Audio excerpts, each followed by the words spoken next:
Olá pessoal, sejam bem-vindos. Uma satisfação enorme conversar com vocês para a gente ter mais um encontro do nosso curso de teatro infantil. E a minha metodologia, eu tenho buscado trazer a história do teatro, como vocês já observaram. Eu acho que é bem pertinente, né, para quem está começando a fazer teatro e para a população de uma forma geral ter a compreensão e a dimensão da importância do teatro no mundo, na cultura.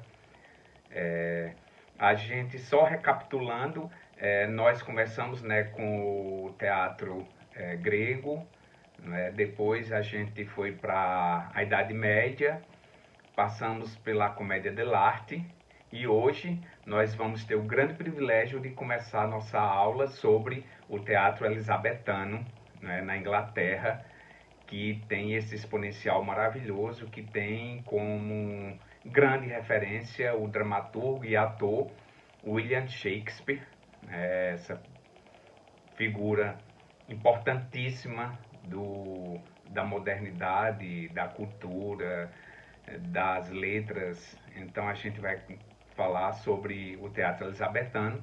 Eu vou propor a vocês mais de uma aula sobre o teatro elisabetano, porque a minha ideia é a gente trabalhar com algumas obras de Shakespeare.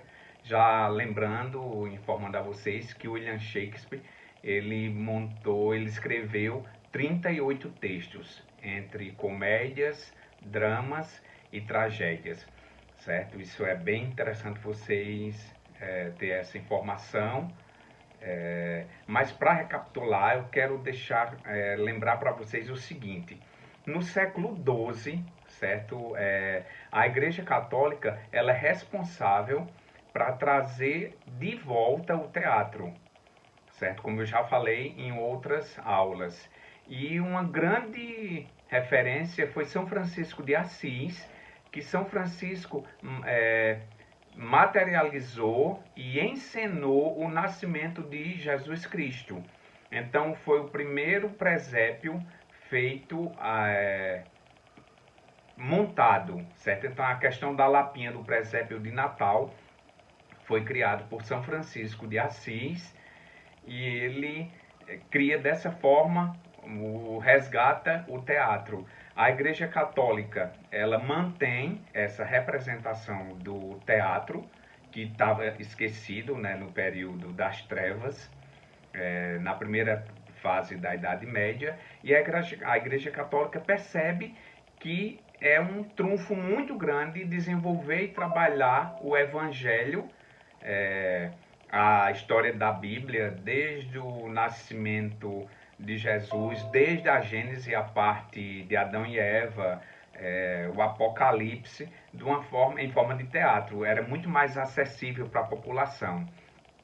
No início, apenas fazia a representação cênica. Quando eles perceberam, a Igreja Católica, que podia traduzir os textos bíblicos para o idioma daquelas pessoas da Europa, então tem um grande salto na evolução da língua.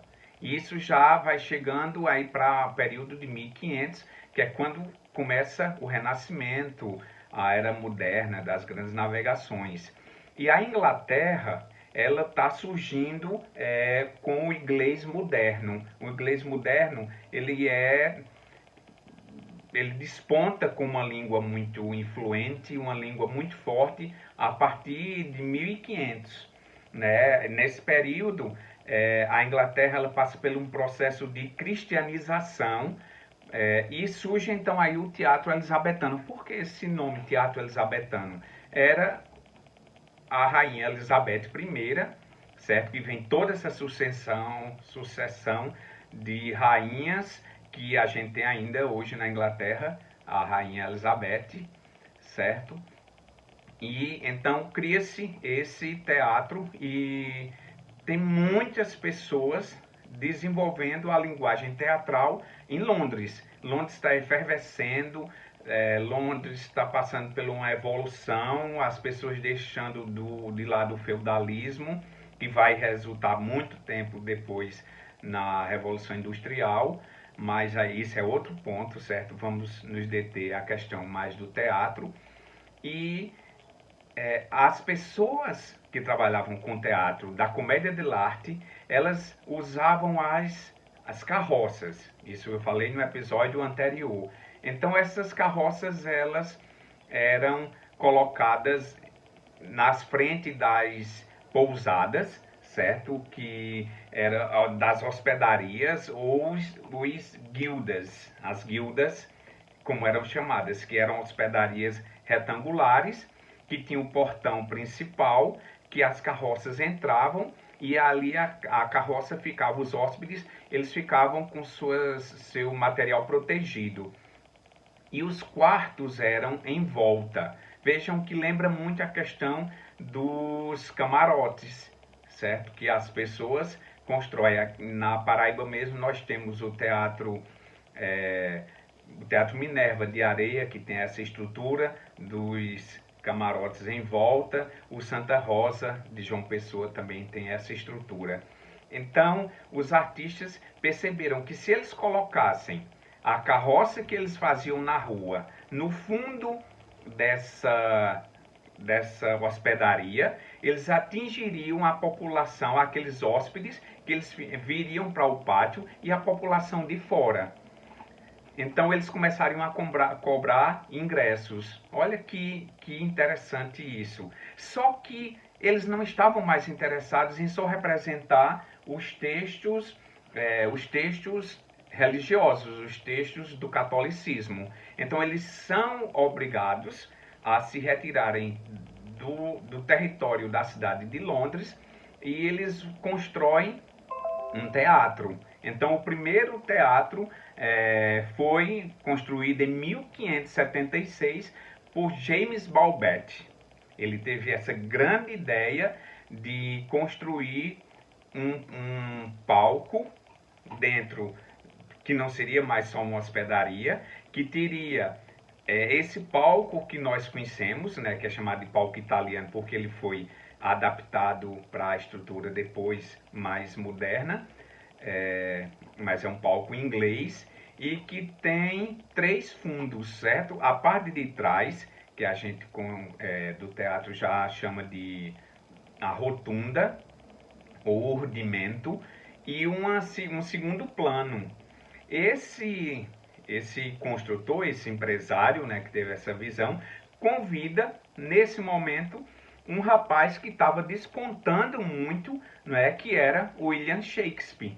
Shakespeare, ele nasceu na cidade de Stratford-upon-Avon, certo? Ele era filho de John Shakespeare e de Mary Arden, né? E o pai dele era um comerciante muito importante. Ele era um luveiro, um vendedor de lã, de luvas, e um subprefeito da cidade de Stratford. Então, Shakespeare, ele vai para Londres, ele quer ser ator, ele tem essa capacidade, esse movimento dele de trabalhar com arte, com dramaturgia.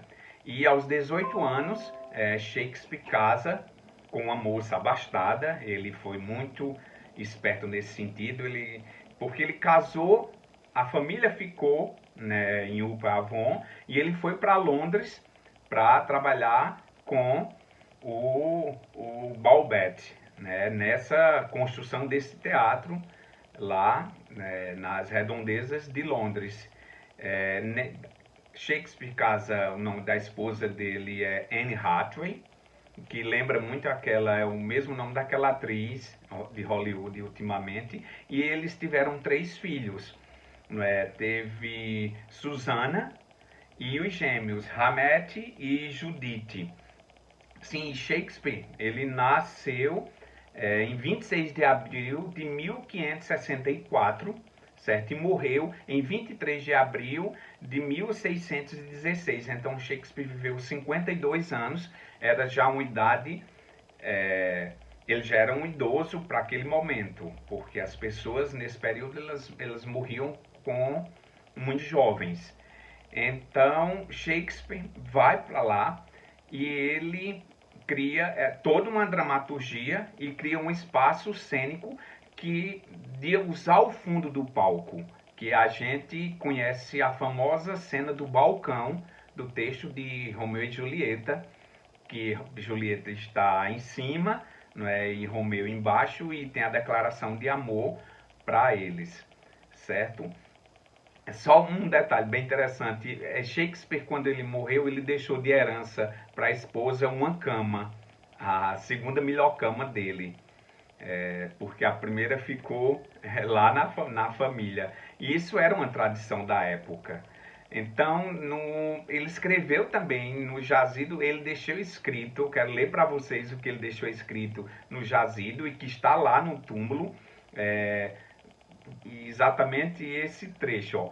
Bom amigo, por Jesus abstente de profanar o corpo aqui enterrado. Bendito seja o homem que respeite estas pedras, e maldito o que remover meus ossos. É o epitáfio na tumba de Shakespeare. Então ainda está lá, ninguém mexe na tumba de Shakespeare, nos ossos, porque existe uma suposição de que, na verdade, William Shakespeare nunca existiu, que era um aglomerado de autores, de pessoas, inclusive Bacon e outros estudiosos e escritores, que fizeram essa construção dessa coletânea da grande obra de Shakespeare. Os 38 textos famosíssimos e vários poemas, vários trechos narrativos. Então, na próxima aula, a gente começa a debater sobre a obra de Shakespeare, tá certo?